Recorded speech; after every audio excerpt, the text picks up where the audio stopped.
Dear student, उजाला academy में आपका स्वागत है। आज के इस वीडियो में हम बात करेंगे यूपी पुलिस कांस्टेबल भर्ती में पूछे जाने वाले मेंटल एप्टीट्यूड के क्वेश्चंस पर। तो यह वीडियो बहुत ही इंपॉर्टेंट होने वाला है, तो इसे एंड तक जरूर देखिएगा। और यदि आपने अभी तक यूपी पुलिस कांस्टेबल भर्ती में पूछे जाने वाले और सब्जेक्ट के क्वेश्चंस वाले वीडियो को नहीं देखा है तो चैनल पर जाकर देख लें, ताकि आपकी तैयारी में कोई कमी न रह जाए। और यदि वीडियो अच्छी लगे तो वीडियो को अपने दोस्तों के साथ शेयर कर दें और वीडियो को लाइक भी कर दें। यदि चैनल पर नया है तो चैनल को सब्सक्राइब कर लें और बेल आइकन को भी प्रेस कर लें, ताकि मेरी हर एक वीडियो आप तक पहुंचती रहे। तो चलिए बिना टाइम वेस्ट किए वीडियो को स्टार्ट कर लेते हैं।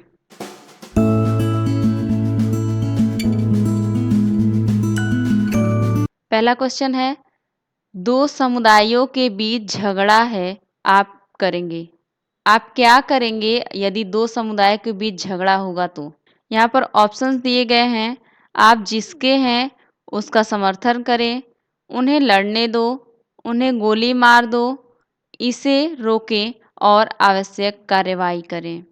आपके एग्जाम में ऐसे भी क्वेश्चन पूछे जाएंगे, क्योंकि पुलिस बनने के बाद आपके सामने ऐसी सिचुएशन देखने को मिलेगी जब दो समुदाय आपस में लड़ेंगे और आपको निर्णय लेना होगा कि क्या करना चाहिए आपको, क्या नहीं। इसलिए ऐसे क्वेश्चन आपके एग्जाम में आने ही आने हैं, तो इसे ध्यान से देखिएगा।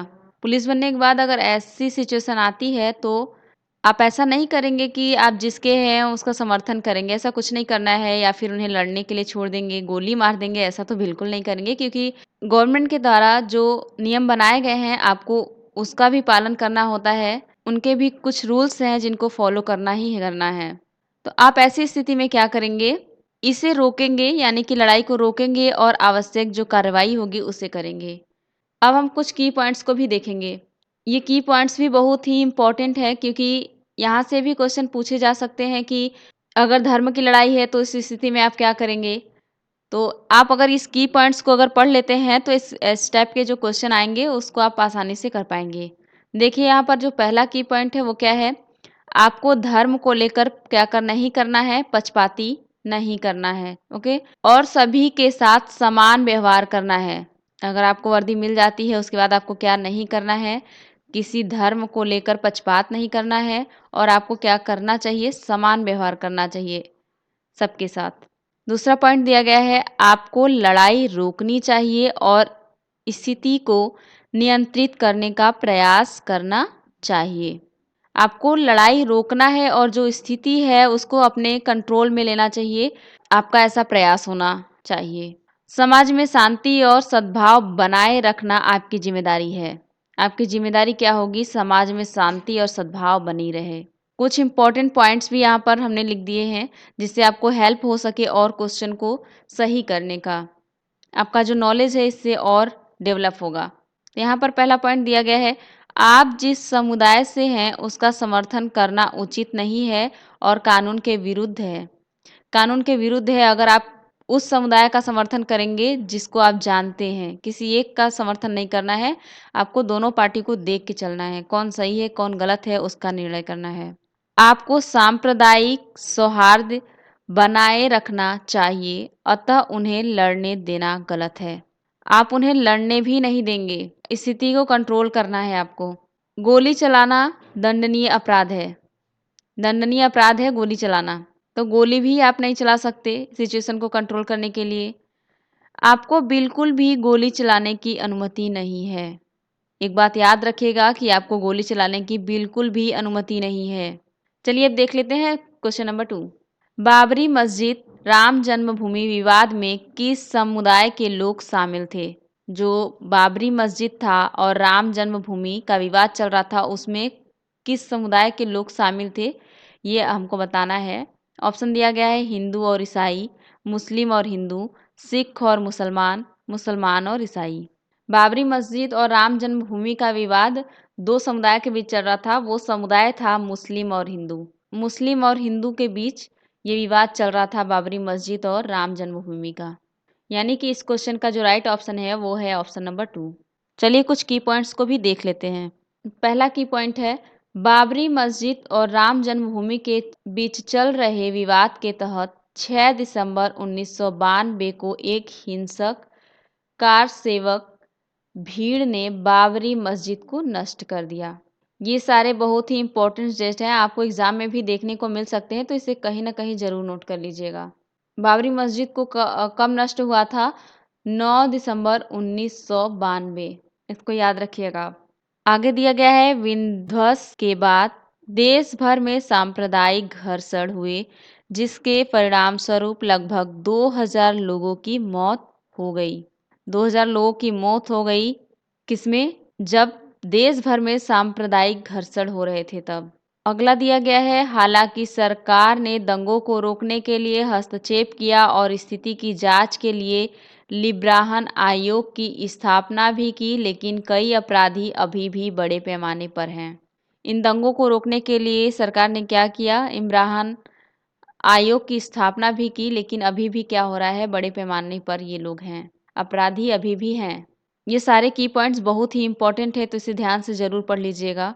अगला देखिए की पॉइंट्स है यहाँ पर, भारत के सबसे पुराने अदालती मामलों में से एक बाबरी मस्जिद राम जन्मभूमि विवाद 1885 में शुरू हुआ और 2019 तक इसमें कई उतार चढ़ाव देखे गए, जब सर्वोच्च न्यायालय ने विवादित 2.77 एकड़ भूमि पर राम मंदिर के निर्माण का आदेश दिया और उत्तर दिया प्रदेश सूत्री सेंट्रल वक्फ बोर्ड को मस्जिद बनाने के लिए वैकल्पिक 5 एकड़ जमीन। यहाँ पर आप देख रहे हैं कि 1885 लिखा है। 1885 को क्या हुआ था? राम जो जन्मभूमि का विवाद है वो शुरू हुआ था और ये कब तक चला था? 2019 तक। जो ये 2.77 एकड़ भूमि था, उस पर राम मंदिर का निर्माण का आदेश दिया गया था, किसके द्वारा? सर्वोच्च न्यायालय द्वारा। और मस्जिद के लिए 5 एकड़ जमीन दिया गया था। अगला पॉइंट है, 9 नवंबर 2019 को सर्वोच्च न्यायालय ने अपना अंतिम फैसला सुनाया। सर्वोच्च न्यायालय ने आदेश दिया कि यह स्थान एक ट्रस्ट को दिया जाए ताकि हिंदू मंदिर का निर्माण किया जा सके। सर्वोच्च न्यायालय ने अपना अंतिम फैसला राम विवाद को लेकर कब सुनाया था? इस क्वेश्चन में अगर इस टाइप का क्वेश्चन पूछे तो 9 नवंबर 2019 को सुनाया था। ये था अंतिम फैसला, आप यहाँ पर देख सकते हैं लिखा हुआ है। और सर्वोच्च न्यायालय ने अपने अंतिम फैसले में क्या आदेश दिया कि यह जो स्थान है वो एक ट्रस्ट को दिया जाएगा ताकि इस पर क्या हो सके? हिंदू मंदिर का निर्माण हो सके। एक बात बता दूं तो ये सारे ही की पॉइंट्स जो है बहुत इंपॉर्टेंट है, तो इसे आप ध्यान से ज़रूर पढ़ लीजिएगा। चलिए देख लेते हैं क्वेश्चन नंबर 3। किस भारतीय समुदाय को लाभदायक व्यवसाय और उद्यमशीलता की भावना के लिए जाना जाता है?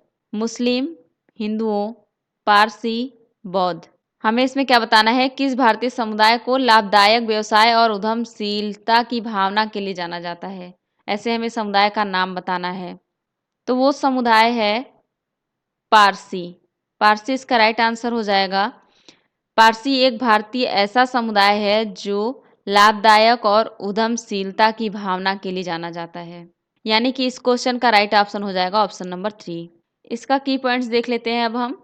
भारत का पारसी समुदाय अपने समृद्ध उद्यमों और उद्यमिता की संस्कृति के लिए प्रसिद्ध है।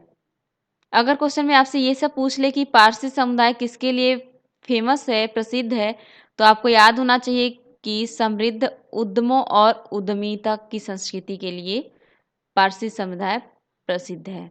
उनके पास व्यापार और निवेश के एक व्यापक पृष्ठभूमि है और व्यापारी और निवेशक उनके व्यापार दर्शन से बहुत कुछ सीख सकते हैं। और अगला की पॉइंट दिया गया है, भले ही ट्रेडिंग का लक्ष्य त्वरित पैसा कमाना है, किसी भी प्रकार का ट्रेडिंग राजस्व उत्पन्न करने के लिए दृढ़ता की आवश्यकता होती है, विशेषकर जब छोटी नकदी से शुरुआत की जाती है। एक बार आप ये सारे की पॉइंट्स को ज़रूर पढ़ लीजिएगा, क्योंकि ये सारा ही की पॉइंट्स आपको हेल्प करेगा ज़्यादा से ज़्यादा क्वेश्चन को सही करने में। अगला यहाँ पर की पॉइंट दिया गया है, बाजार में मंदी के दौरान किसी व्यापारी को निराशा में हार मानने में ज़्यादा समय नहीं लगता है। बिल्कुल सही बात कही गई है यहाँ पर। इन परिस्थितियों में पारसियों द्वारा स्थापित व्यवसायों को ध्यान में रखना बुद्धिमानी होगी, जो कि 1 या 2 शताब्दी से भी अधिक पुराने हैं।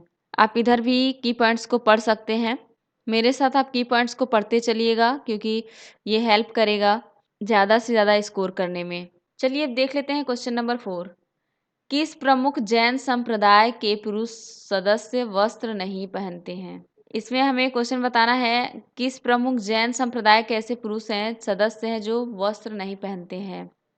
ऑप्शन दिया गया है पीताम्बरा, श्वेतांबर, दिगंबर, इनमें से कोई भी नहीं।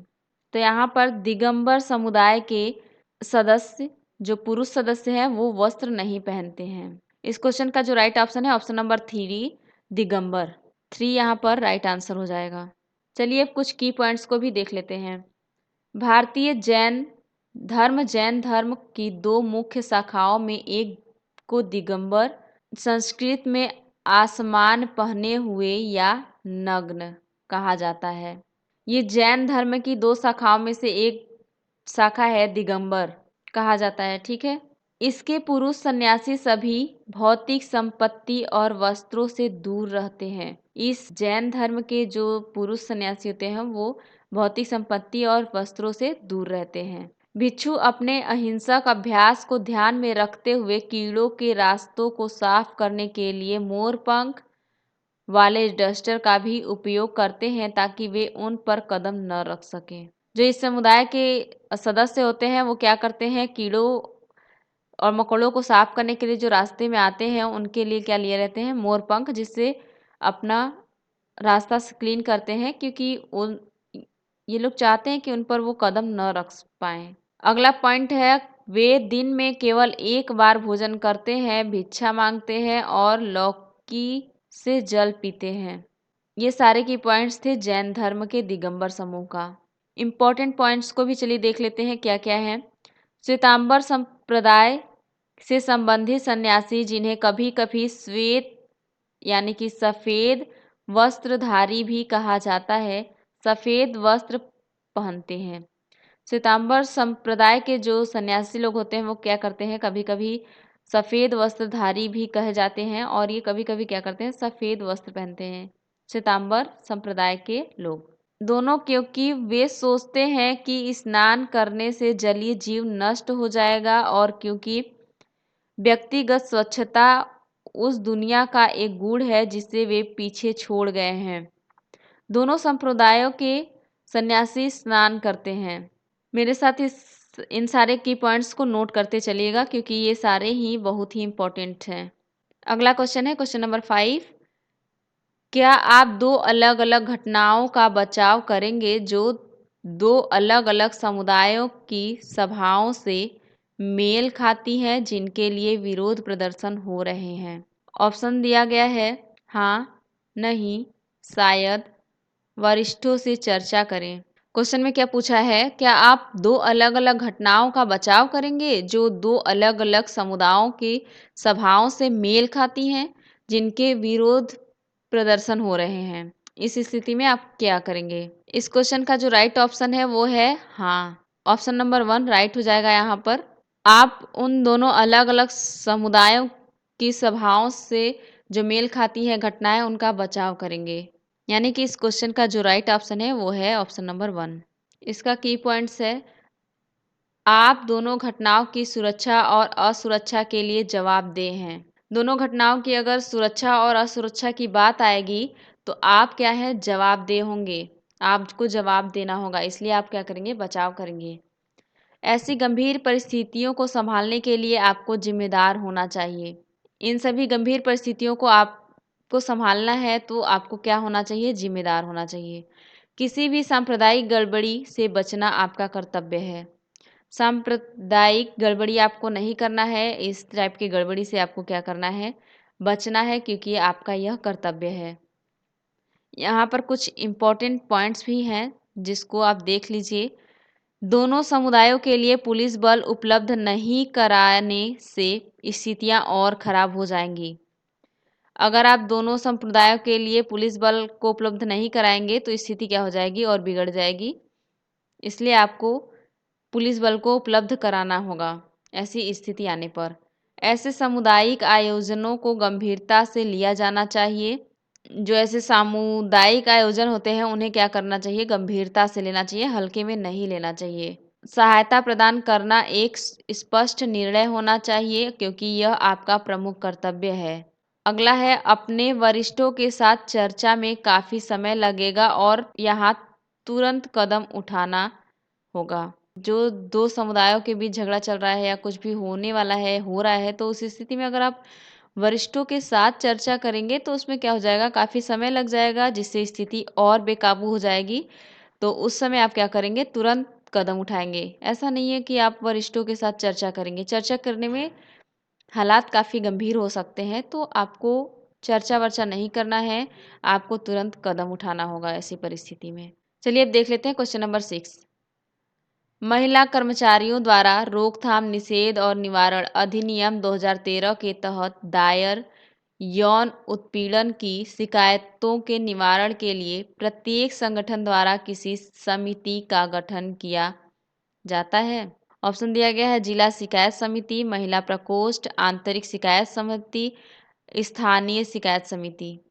किस संगठन का या समिति का गठन किया जाता है जो यौन उत्पीड़न की शिकायत होती है उसके निवारण के लिए? जो महिला कर्मचारियों की शिकायतें होती हैं उनके निवारण के लिए प्रत्येक संगठन द्वारा जो समिति का गठन किया गया है वो क्या है?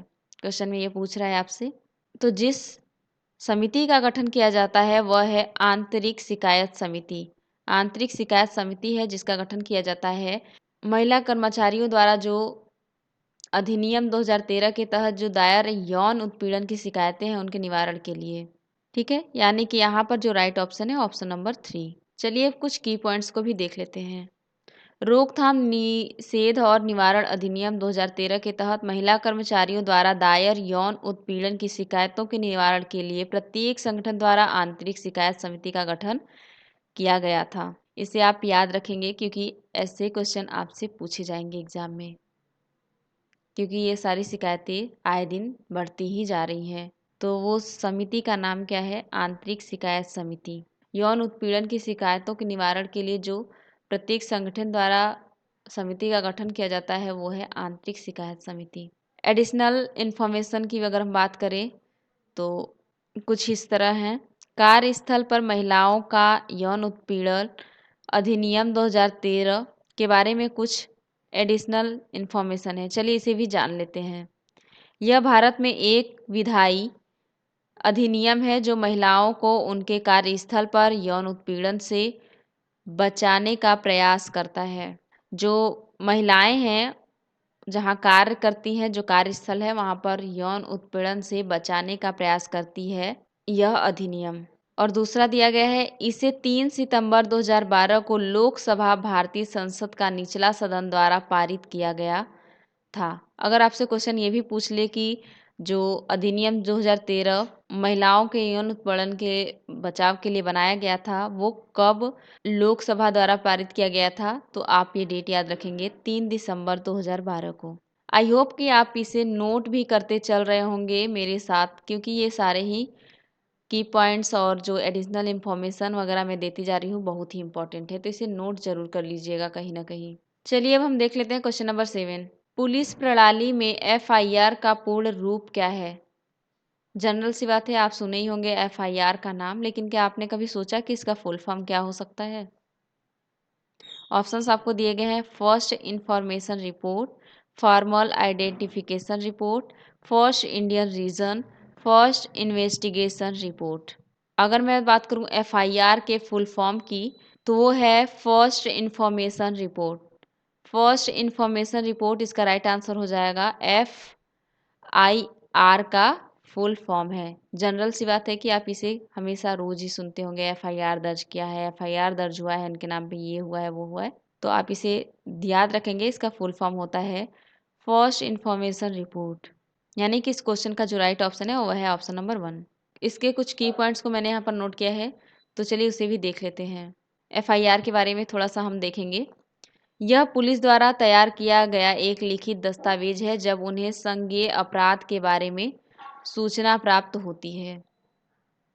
ठीक है, ये पुलिस के द्वारा तय किया गया है लिखित दस्तावेज है। आपसे लिखवाया जाता है एफआईआर दर्ज में जब करवाने जाएंगे आप, तो उस लिखा जाता है क्या हुआ है कैसे हुआ है, ये पुलिस के द्वारा ही तैयार किया गया है। ठीक है, यह सूचना की एक रिपोर्ट है जो पुलिस के पास सबसे पहले पहुंचती है और इसलिए इसे फर्स्ट इंफॉर्मेशन रिपोर्ट यानी कि हिंदी में अगर हम बात करें तो प्रथम सूचना रिपोर्ट कहा जाता है। यह क्या होता है, जो एफआईआर है ये सबसे पहले पुलिस के पास पहुंचती है। अगर कुछ होता है पहले तो एफआईआर दर्ज होता है, इसीलिए पुलिस के पास यह सबसे पहले पहुंच जाती है, इसलिए इसका नाम है फर्स्ट इंफॉर्मेशन रिपोर्ट। अगला की पॉइंट है, यह आमतौर पर एक संज्ञेय अपराध के शिकार या उसकी ओर से किसी व्यक्ति द्वारा पुलिस में दर्ज कराई गई शिकायत होती है। जिस व्यक्ति के साथ हुआ है वो भी करा सकता है या फिर दूसरा व्यक्ति जिसे पता है उस अपराध के बारे में वो भी एफआईआर दर्ज करा सकता है। चलिए अब कुछ की पॉइंट्स को भी देख लेते हैं। एफआईआर दर्ज होने के बाद ही पुलिस अपराध की जांच शुरू कर सकती है। अगर आप एफआईआर दर्ज कराएंगे तभी उसके बाद ही पुलिस अपराध की जांच करना शुरू करती है। और एफआईआर में शिकायतकर्ता का नाम और पता भी लिखा होता है। एफआईआर करने वाला का नाम पता एफआईआर जब दर्ज होता है तो उसमें लिखा जाता है।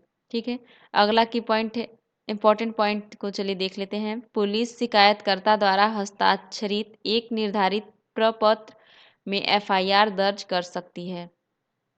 ठीक है, शिकायतकर्ता को पुलिस में से एफआईआर की निःशुल्क प्रति प्राप्त करने का भी कानूनी अधिकार है। यानी कि एफआईआर की निःशुल्क प्रति प्राप्त करने का जो अधिकार है वो कानूनी है। चलिए अब हम बात कर लेते हैं क्वेश्चन नंबर 8 के बारे में। भारत में लिंग चयन और कन्या भ्रूण हत्या को प्रतिबंध करने के लिए निम्नलिखित में से कौन सा अधिनियम अधिनियमित किया गया था? महिला अश्लील प्रतिनिधित्व अधिनियम 1986, गर्भधारण पूर्व और प्रसव पूर्व निदान तकनीक अधिनियम 1994, लैंगिक अपराधों से बालकों का संरक्षण अधिनियम 2012, किशोर न्याय बच्चों की देखरेख और संरक्षण अधिनियम 2015। अगर मैं बात करूं कौन सा अधिनियम अधिनियमित किया गया था, पारित किया गया था लिंग चयन और भ्रूण कन्या जो हत्या हो रही थी उसके लिए, तो वो की गई थी गर्भधारण पूर्व और प्रसव पूर्व निदान तकनीक अधिनियम 1994। यानी कि क्वेश्चन नंबर 8 का जो राइट ऑप्शन है ऑप्शन नंबर 2 है, गर्भधारण पूर्व और प्रसव पूर्व निदान तकनीक अधिनियम 1994।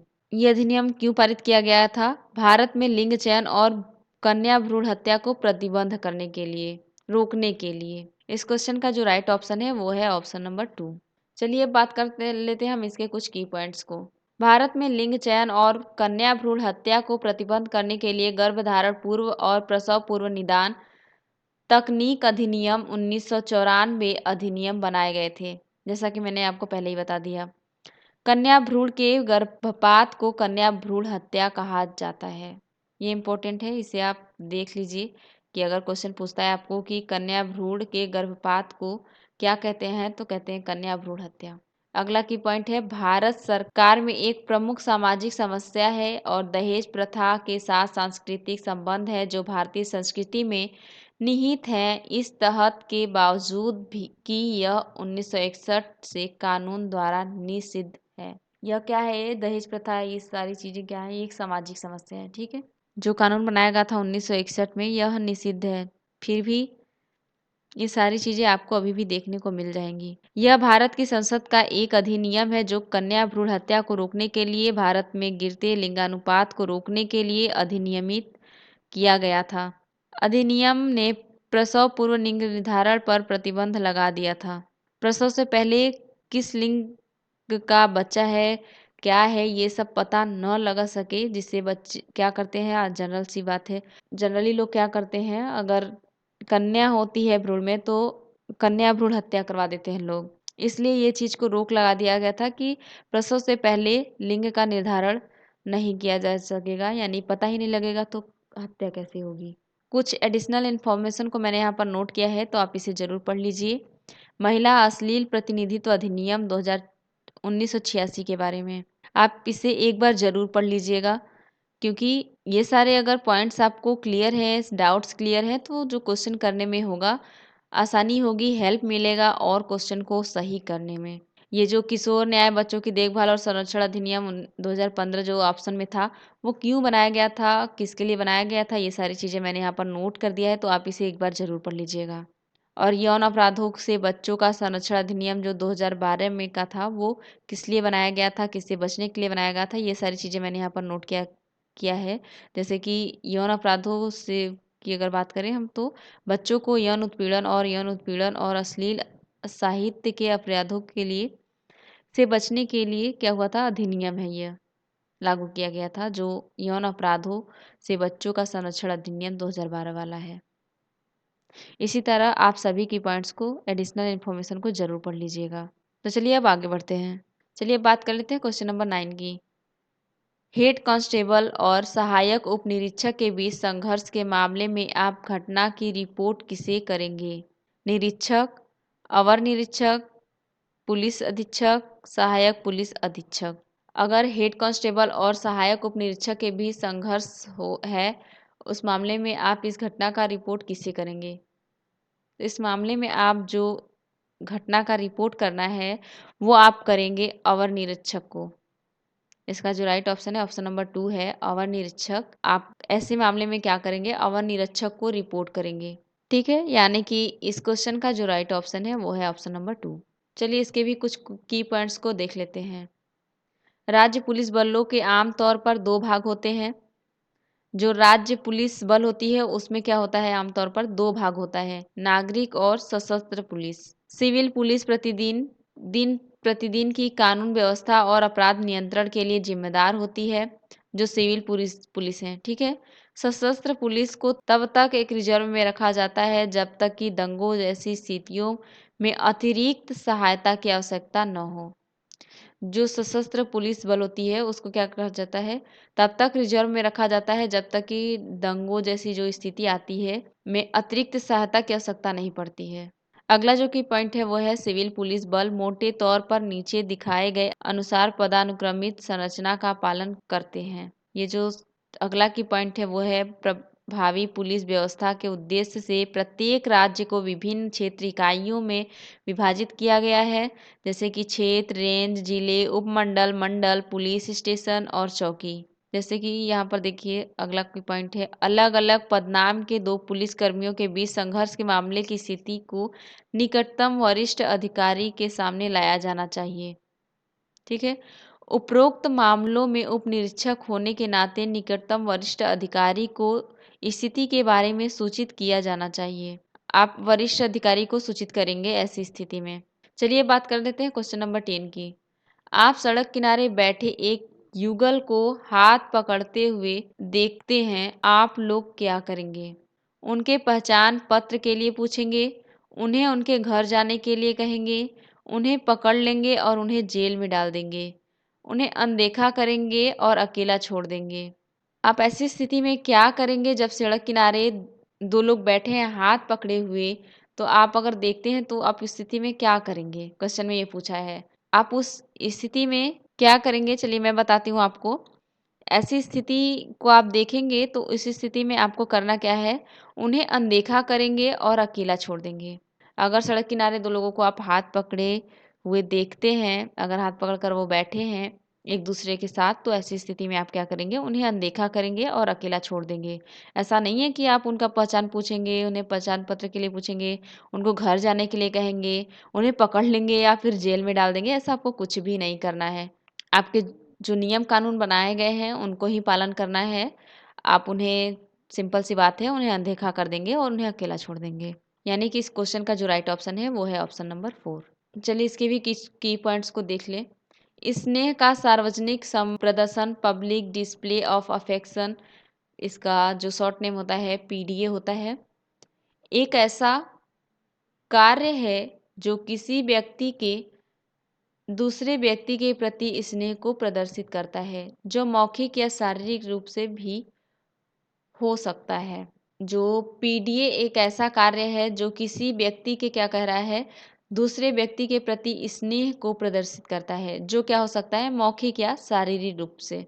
और चलिए अब जान लेते हैं कौन सी गतिविधियां पीडीए के तहत हैं। पीडीए के तहत कौन सी गतिविधियां होती हैं, चलिए इसको भी देख लेते हैं।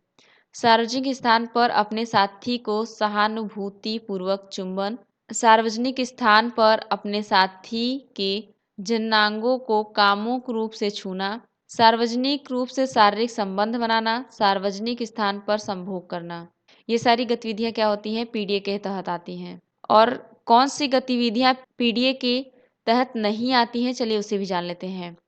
पहला है सार्वजनिक रूप से अपने साथी का हाथ पकड़ना, सार्वजनिक रूप से अपने साथी को गले लगाना, यदि चुंबन अपने पार्टनर को बधाई देने के जरिए के तौर पर किया जाता है। क्या कह रहा है? यदि चुंबन अपने पार्टनर को बधाई देने के जरिया के तौर पर किया जाता है। ये सारी बातें अगर हम कर रहे हैं तो वो कर रहे हैं जो पीडीए के तहत नहीं है। ये सारी गतिविधियां नहीं की बात हो रही है यहाँ पर। मौखिक रूप से अपने साथी के लिए अपने प्यार का इजहार करना, अपनी बाहों को अपने साथी की बाहों के आसपास रखना। ये जो सारी गतिविधियां अभी मैंने बताया आपको, वो क्या है? पीडीए के तहत नहीं है, इसे ध्यान रखिएगा। इसके इम्पोर्टेंस जो पॉइंट है उसे भी चलिए जान लेते हैं। स्नेह के सार्वजनिक प्रदर्शन पर भारतीय कानूनी प्रावधान क्या क्या है, उसे चलिए देख लेते हैं। भारत में स्नेह के सार्वजनिक प्रदर्शन के दायरे और सीमा को परिभाषित करने वाली कोई विशेष बात नहीं है, लेकिन अधिकांश मुकदमे भारतीय दंड संहिता की धारा 294 के तहत दायर किए जाते हैं, जो अपराध को अपने दायरे में लाने के लिए निम्नलिखित सामग्री देता है। वो सामग्री कौन कौन सी है? सार्वजनिक स्थान पर एक असभ्य कृत्य किया गया होगा या कृत्य या गीत या गाथा गीत या शब्द असभ्य हो तथा आरोपियों ने यह हरकत दूसरे को परेशान करने के लिए की हो। मुकदमे इस टाइप के किस धारा के तहत दायर किए जाते हैं? 294, इसे याद रखिएगा। दोषी को 3 महीने की कैद, जो कि बढ़ाई भी जा सकती है, इसे ध्यान रखिएगा, या जुर्माना या दोनों से दंडित किया जाता है ऐसी स्थिति आने पर। चलिए अब हम बात कर लेते हैं क्वेश्चन नंबर 11 की। एक पुलिसकर्मी के रूप में आप अपनी नौकरी के इस्तीफा देने की योजना बना रहे हैं तो आप क्या करेंगे? अगर आप एक पुलिसकर्मी हैं और आप अपनी नौकरी से इस्तीफा देने की योजना बना रहे हैं तो इस स्थिति में आप क्या करेंगे? तुरंत नौकरी छोड़ देंगे, अपने पर्यवेक्षक को 2 महीने की नोटिस अवधि देंगे, अपने पर्यवेक्षक को 15 दिन की नोटिस अवधि देंगे, अपना विकल्प खोजेंगे। ऐसी स्थिति में आप क्या करेंगे? अपने पर्यवेक्षक को 2 महीने की नोटिस अवधि देंगे। कहीं भी आपको अगर इस्तीफा देना है तो इसमें क्या होता है, नोटिस दिया जाता है पहले ही। और अगर आप एक पुलिसकर्मी हैं, उस स्थिति में अगर आपको इस्तीफा देना है तो आप क्या करेंगे? अपने पर्यवेक्षक को 2 महीने की नोटिस अवधि देंगे। ठीक है, यानी कि इस क्वेश्चन का जो राइट ऑप्शन है वो ऑप्शन नंबर है 2। अब हम बात करेंगे की पॉइंट्स की। पुलिस अधिनियम 1861 के बारे में। कोई भी पुलिस अधिकारी अपने कार्यालय के कर्तव्यों से स्वयं को वापस लेने के लिए स्वयं स्वतंत्र नहीं होगा। जो उनके कर्तव्य हैं पुलिसकर्मियों के, उनसे वापस अपने आप को लेने के लिए आप स्वतंत्र नहीं हैं, इतना याद रखिएगा। जब तक कि ऐसी अनुमति देने के लिए अधिकृत अधिकारी द्वारा स्पष्ट रूप से ऐसा करने की अनुमति नहीं दी जाती है। जब तक कि आपको अधिकारियों द्वारा स्पष्ट रूप से नहीं कहा जाता इस्तीफे के लिए, नहीं वो अनुमति देते, तब तक आप इस्तीफा नहीं दे पाएंगे, क्योंकि आप इस्तीफा देने के लिए स्वतंत्र नहीं होते हैं, आपको नोटिस देना पड़ता है। ठीक है, कोई भी पुलिस अधिकारी निम्न के स्वतंत्र नहीं होगा। किस किस चीज़ के लिए आप स्वतंत्र नहीं हैं, नीचे दिया गया है। अपने कार्यालय के कर्तव्यों से खुद को वापस लेने के लिए आप स्वतंत्र नहीं हैं, इसे याद रखिएगा। इस्तीफा देने के इरादे से कम 2 महीने का नोटिस दिए बिना आप अपने पद से इस्तीफा देने के लिए स्वतंत्र नहीं हैं। अगर आप इस्तीफा के बारे में सोच भी रहे हैं तो आप क्या करेंगे? अपने जो अधिकारी हैं उन्हें क्या करेंगे? कम से कम 2 महीने का नोटिस देंगे, तभी आप इस्तीफा दे पाएंगे। आई होप कि आप ये सारे की पॉइंट्स को नोट करते हुए चल रहे होंगे, जो कि बहुत ही इंपॉर्टेंट है। चलिए बात कर लेते हैं क्वेश्चन नंबर 12 की। निम्नलिखित में से कौन सी स्थिति उच्चतम स्तर के जनहित की है? घरेलू हिंसा, सार्वजनिक आग, यातायात दुर्घटना, स्थानीय विरोध। इनमें से हमें बताना है कौन सी स्थिति उच्चतम स्तर पर जनहित की है। जनहित की इसमें से कौन सी स्थिति ऐसी है जो उच्चतम स्तर पर है? अगर हम उसकी बात करें तो वो है ऑप्शन नंबर 2, सार्वजनिक आग। उच्चतम स्तर पर है ये सार्वजनिक आग। आपने जैसा कि देखा भी होगा, ऐसी स्थिति आ जाती है, सार्वजनिक आग लग जाती है। ऐसी स्थितियाँ जो हैं वो उच्चतम स्तर पर हैं समाज में। ठीक है? इसका मतलब ये है कि क्वेश्चन नंबर 12 का राइट ऑप्शन है वो ऑप्शन नंबर 2। चलिए अब कुछ इंपॉर्टेंट नोट्स को देख लेते हैं। जनहित का अर्थ आम जनता का कल्याण या भलाई है। जनहित आप जान ही रहे होंगे, जन मीन्स लोग, हित मीन्स उनके हित में किया गया कार्य जो होता है वही होता है। जनहित में कार्य करने का अर्थ समुदाय के सामान्य हित के लिए कार्य करना है। ठीक। घरेलू हिंसा, सार्वजनिक आग, यातायात दुर्घटनाएं और कानूनी विरोध सभी सार्वजनिक चिंताएं हैं। ये सारी चीजें जो हैं सार्वजनिक हैं। ठीक है। उपरोक्त सभी मामलों में जनता को पुलिस सहायता की आवश्यकता होती है। ये सारे जो मामले हैं वैसी आती हैं तो उसमें क्या होती है, पुलिस की सहायता की आवश्यकता पड़ती ही पड़ती है। हालांकि एक उच्च क्रम वाला सार्वजनिक हित वह है जहां जनता के लिए अधिक जोखिम होता है। एक उच्च क्रम जनहित भी एक ऐसा परिदृश्य है जहां बड़ी संख्या में लोग जोखिम में हैं। आप एक बार ये सारे की पॉइंट्स को जरूर पढ़ लीजिएगा, ये आपको हेल्प करेगा ज़्यादा से ज़्यादा क्वेश्चन सही करने में। मैं पूरा नहीं पढ़ रही हूँ क्योंकि ये सारे आप पढ़ लीजिएगा, क्योंकि बहुत ही इजी लैंग्वेज का प्रयोग किया है मैंने, तो आपको इजीली समझ में भी आ जाएगा। ठीक है, तो चलिए आगे बढ़ते हैं, अगले क्वेश्चन को देख लेते हैं। अगला क्वेश्चन है, आपका काम का सुबह 9 बजे से शुरू होता है, आप अपने स्टेशन को कितने बजे रिपोर्ट करेंगे? सुबह 7 बजे, 5 मिनट बाद में, 5 मिनट पहले, ठीक सुबह 9 बजे। अगर आपका जो काम का समय है वो 9 बजे से शुरू होता है तो आप अपने स्टेशन को कितने बजे रिपोर्ट करेंगे? तो जो रिपोर्ट करने का टाइमिंग है वह है 5 मिनट पहले। 5 मिनट पहले ही आप रिपोर्ट करेंगे अपने स्टेशन को। ऐसा नहीं है कि आपका जो काम का समय है वो 9 बजे है तो आप जो रिपोर्ट करेंगे वो 9 बजे ही करेंगे अपने स्टेशन को, ऐसा कुछ भी नहीं है। आपको 5 मिनट पहले ही रिपोर्ट करना होगा। ठीक है? यानी कि इस क्वेश्चन का राइट ऑप्शन है ऑप्शन नंबर 3। इसके कुछ की पॉइंट्स को मैंने यहाँ पर नोट किया है तो चलिए उसे भी देख लेते हैं।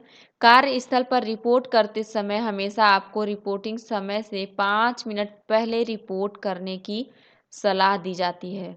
समय से पहले जाना एक पसंदीदा आदत है क्योंकि आप अपने काम के लिए तैयार होते हैं। आपको अगर कहीं काम पर जाना है, आप किसी भी फील्ड में हैं, तो आपका जो सबसे पहला काम होना चाहिए वो होना चाहिए कि आप टाइम पर वहाँ पर पहुँच जाएँ।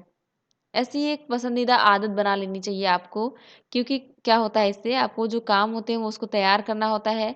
आपको आप टेंशन फ्री हो जाते हो अगर आप टाइम से आ जाते हो। अगर टाइम से नहीं पहुँच पाते हो तो आपको टेंशन होता है कि मैं अभी अपने स्टेशन पर नहीं पहुँच पाया हूँ, अपने कार्यस्थल पर नहीं पहुँच पाया हूँ।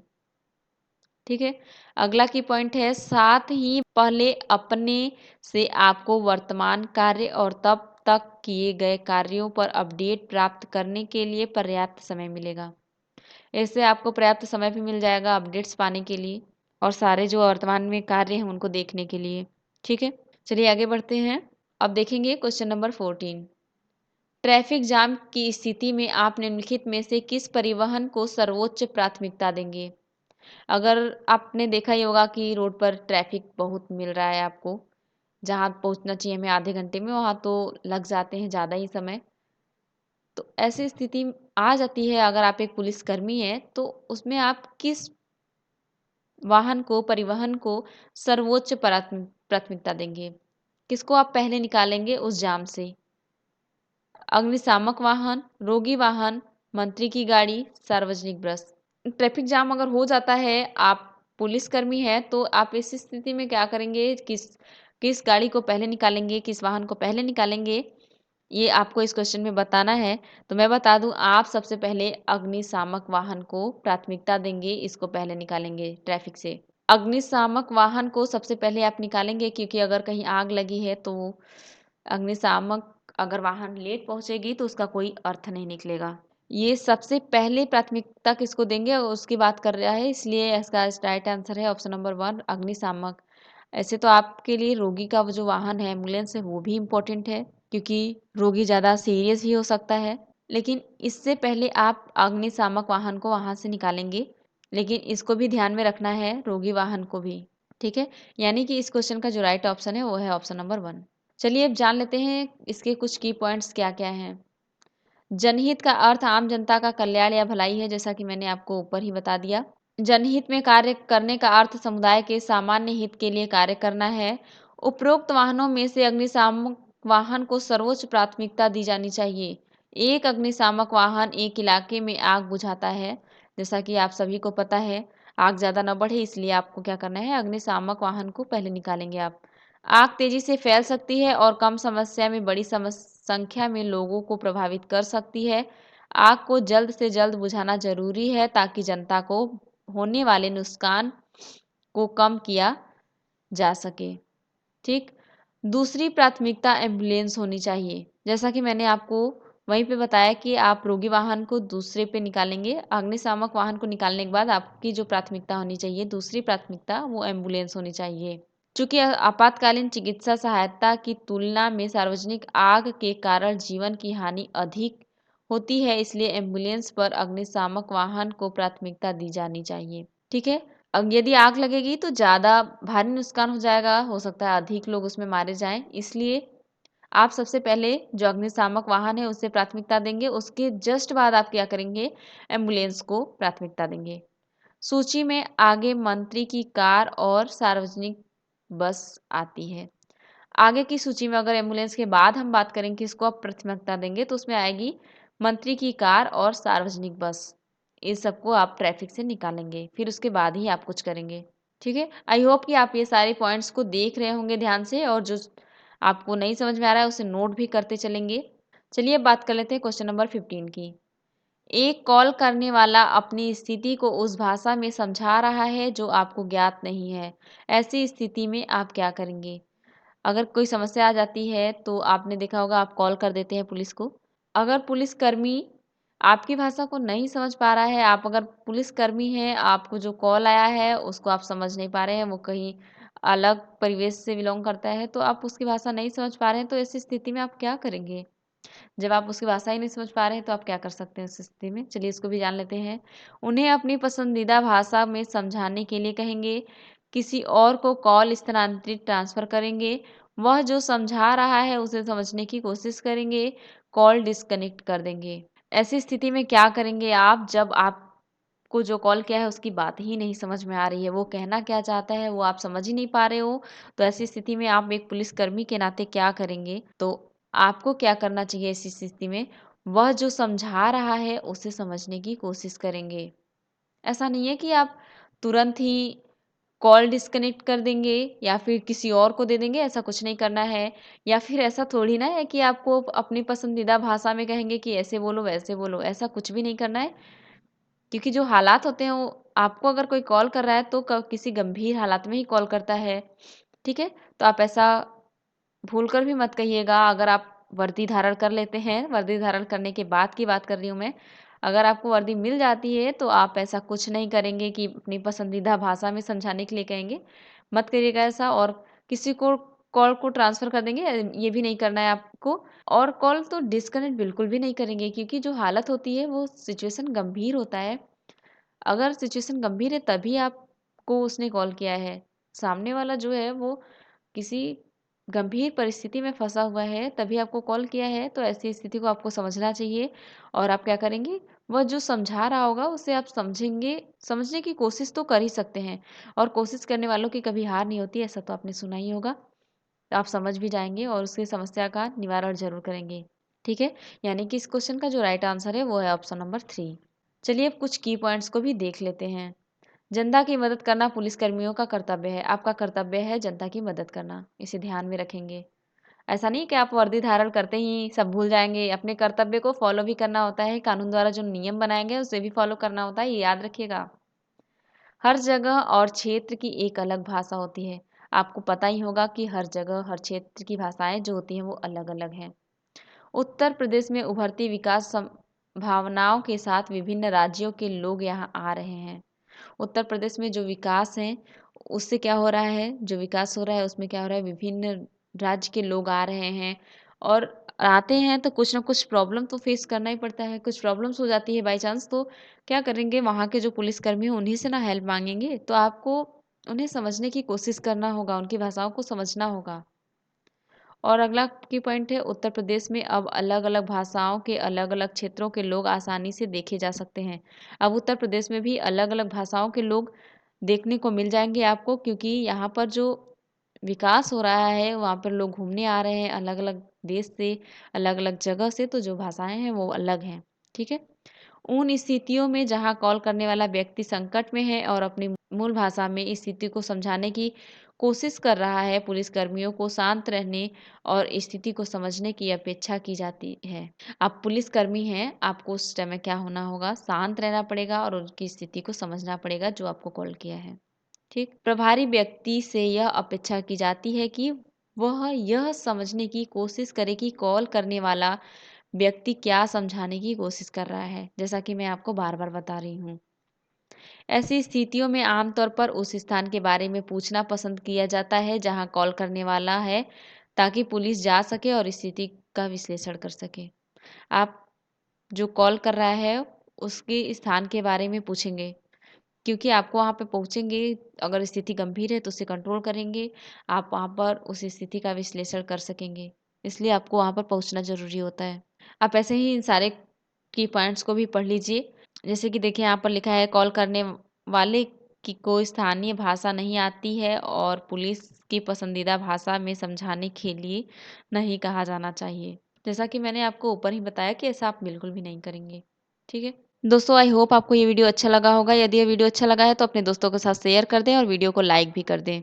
और यदि आपने अभी तक यूपी कांस्टेबल भर्ती में पूछे जाने वाले अन्य सब्जेक्ट के क्वेश्चन वाले वीडियो को नहीं देखा है तो चैनल पर जाकर देख लें, ताकि आपकी तैयारी जो है बेहतरीन हो सके। और यदि आपने अभी तक चैनल को सब्सक्राइब नहीं किया है तो चैनल को सब्सक्राइब कर लें और बेल आइकन को भी प्रेस कर लें। तो चलिए मिलते हैं नेक्स्ट वीडियो में, तब तक के लिए टाटा बाय बाय।